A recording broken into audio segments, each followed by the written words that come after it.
Chloe, how are you? Good, how are you? I'm very good.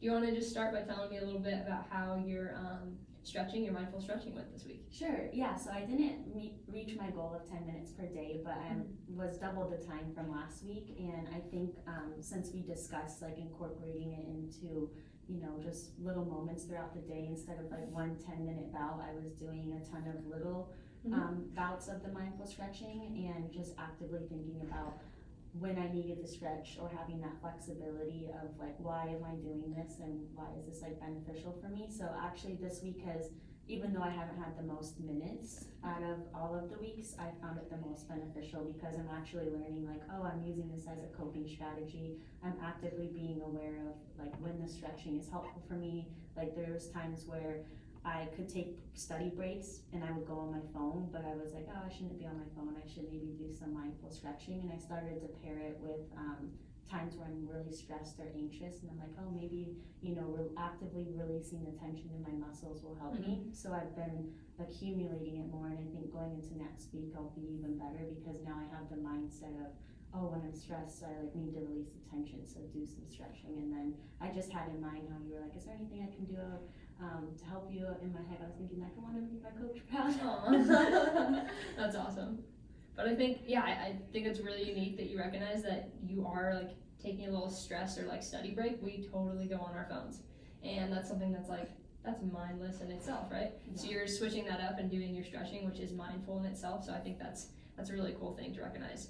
And it sounds like you are getting towards your goal there. So even though it wasn't the 10 minutes every day, it's like you doubled your time already, and you're still hitting that individual goal of 5 days. So I think it's almost like 2 goals in itself. Like you're hitting your 5 days, not quite the 10 minutes, but you're still getting there. So I think keep that in mind because that's really awesome. Thanks. And then is there, for your confidence scale this week, are you more confident, do you feel? Like closer to an 8, maybe 9? I can't remember what my last number was. I think it was 7 or 8. 7? Okay, 7 or 8. Yeah, I'd say it's more of an 8.5.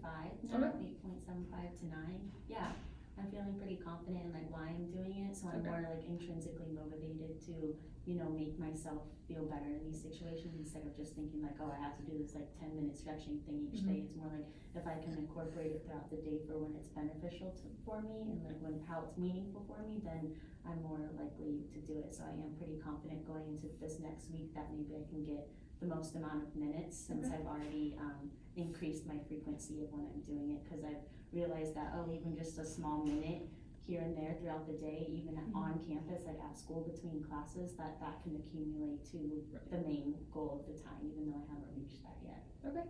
And then I know you said you did little bouts, with morning coffee and breakfast. Was there anything that was like consistently like this amount of time was kind of perfect in my day, or was it all just kind of sporadic? And it was still sporadic. I still paired it with like the coffee brewing or my food cooking, but I also, as you mentioned, like in our prior weeks, you said, can you do it at the gym? And in my head, I was thinking I have to do 10 minutes of stretching at the gym, but I would just do, a cool down of a couple of minutes, so that would contribute to my time, and then just study breaks or just times I was feeling just really stressed, I would just stretch.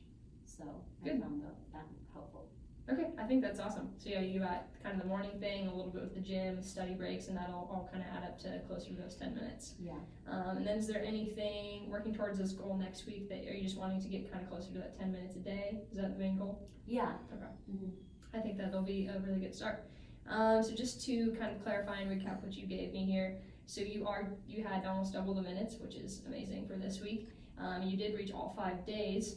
And you were able to do that. You like the shorter increments. So in the morning when food's cooking, coffee's brewing, a little bit after the gym, that kind of helps you, get that 10-minute goal rather than having the daunting goal of I need to do 10 minutes in one sitting because that's a lot. So I think keeping with that consistency will be really helpful. And then you're actually getting a little more confident in your abilities because you are seeing the benefits and you're seeing how many little moments in your day you can be mindful. So, that's a practice in itself as well. And it looks like, we're on a good path to reaching that goal next week. Is there anything else you want to share? No. Okay. Thank you. Great. Well, let's see how we do in week 6. Yay!